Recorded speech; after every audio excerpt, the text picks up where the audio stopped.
앞으로 몇 가지 인디케이터에 대해서 배워볼 텐데요. 가장 첫 번째로는 이동평균선입니다.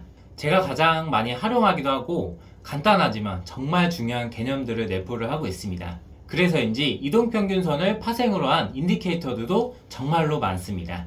인디케이터에 대한 정확한 이해와 활용을 위해 What, Where, When, Why, How 이 5가지를 기준으로 분류를 하고 설명을 드리도록 하겠습니다. 가장 첫 번째로 What, 무엇입니다. 잠시 영상을 멈추시고 저한테 본인이 알고 있는 인디케이터에서 30초간 설명을 해보세요. 어려우시죠? 누군가한테 설명할 수 있을 정도로 알아야 정확히 인디케이터를 이해하고 있는 것입니다. 두 번째로는 where, 어디입니다. 차트, 어느 위치에서 이 보조지표를 사용하느냐입니다. 계속 올라가는 시장에서 행보에 맞는 오실레이터 지표를 사용한다든지 박스권의 시장에서 추세 지표를 사용한다면 실패를 할 수밖에 없습니다. 지금이 올라가는 시장인지 행보하는 시장인지 본인만의 기준이 있어야 합니다. 세 번째로 when, 언제입니다.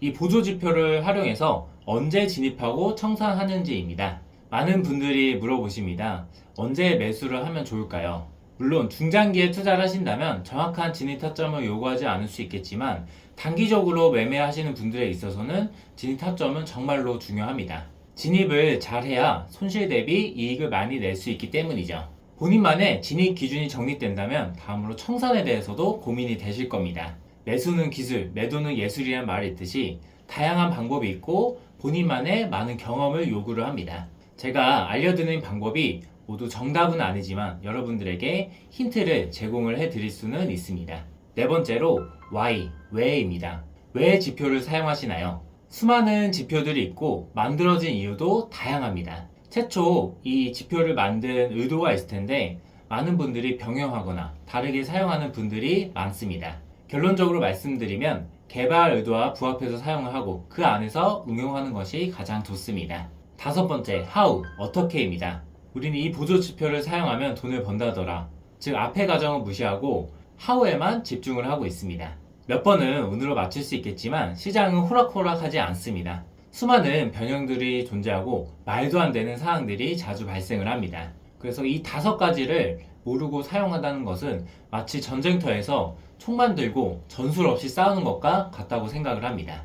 어떤 지표를 보더라도 이 5가지에 집중해서 곰곰이 생각을 해보신다고 하면은 누구보다 빠르게 지표를 이해하실 수 있으실 겁니다. 이동평균선이란 일정 기간의 가격 평균값을 연결해 만든 선입니다. 5일 단순 이동평균선을 보면 5개 종가의 평균값을 연결해 만든 선입니다.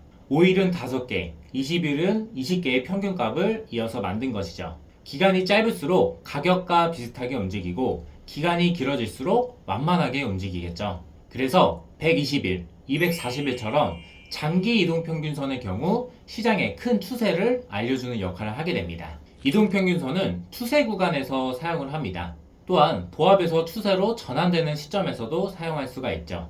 이동평균선은 시각적으로 단순하기 때문에 추세를 알려주는 가장 확실한 지표라고 생각하시면 됩니다. 이렇게 20일, 60일 이동평균선을 세팅을 하고 캔들가의 이격이 클수록 추세가 강한 상승 추세라고 보시면 됩니다. 반면 이 차트의 경우 캔들이 60일 이동평균선을 자주 터치하면서 상승을 하고 있죠. 이는 완만한 상승 추세로 정의할 수 있습니다. 반대로 이렇게 이동평균선이 수평을 보이고 교차하는 형태는 보합 구간으로 정의할 수 있습니다.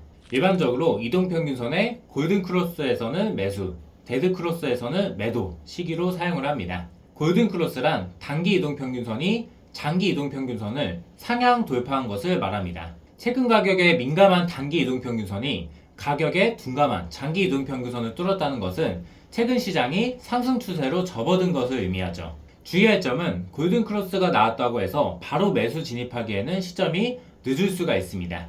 가격이 이미 올라가고 일정 시간이 지나야 선들이 움직이기 때문이죠. 가격이 급등한 이후에는 다시 떨어질 가능성이 높기 때문에 골든크로스가 나왔다고 해서 바로 진입하지 마시고 조정 이후에 진입하시는 것을 추천드립니다. 앞으로 우리가 유의미하게 봐야 할 구간은 이동평균선이 수평으로 수렴해 있다가 확산을 하는 구간입니다. 가격이 보합을 이루면 이동평균선이 이렇게 수평을 보이고 중단기 이동평균선이 교차를 합니다. 이후 시장의 방향성이 나오면 골든크로스 또는 데드크로스가 나옵니다. 하락 추세선은 장기 이동평균선은 위로, 단기 이동평균선은 아래로 배치가 됩니다. 이후 가격 되돌림을 줄 때가 진입 타점이 되는 것입니다. 추세가 나오면 이동평균선과 가격 간의 이격이 벌어지면서 확산이 일어나고 추세가 멈추면 수렴하게 됩니다. 이때가 청산 타이밍이 되는 것이죠. 이동평균선은 추세를 판단해 줄 수 있는 가장 확실한 인디케이터입니다. 추세는 기술적 분석에서 빼놓을 수 없는 개념인데요. 한때 기술적 분석은 소외받고 가치 투자자가 인정받는 시기가 있었습니다.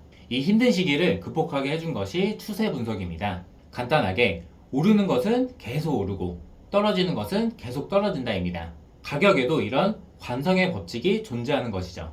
밀리언 고드는 1897년부터 1967년까지의 기간에는 다우지수가 장기 이동 평균선보다 위에 있을 때 주식을 매수하는 것이 그 반대의 경우보다 7배의 높은 수익률을 올릴 수 있다는 것을 발견했습니다.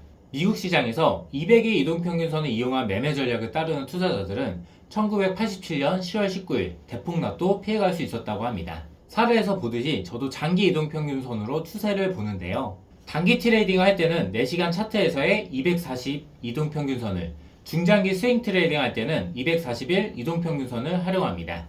이동평균선은 정말 중요한 인디케이터이기 때문에 이번 시간에 확실하게 이해하시길 바랍니다. 오늘은 what, where, when, why에 대해서 배웠는데 다음 시간에서는 how, 어떻게 실전 매매에 사용할지에 대해서 배워보겠습니다. 감사합니다.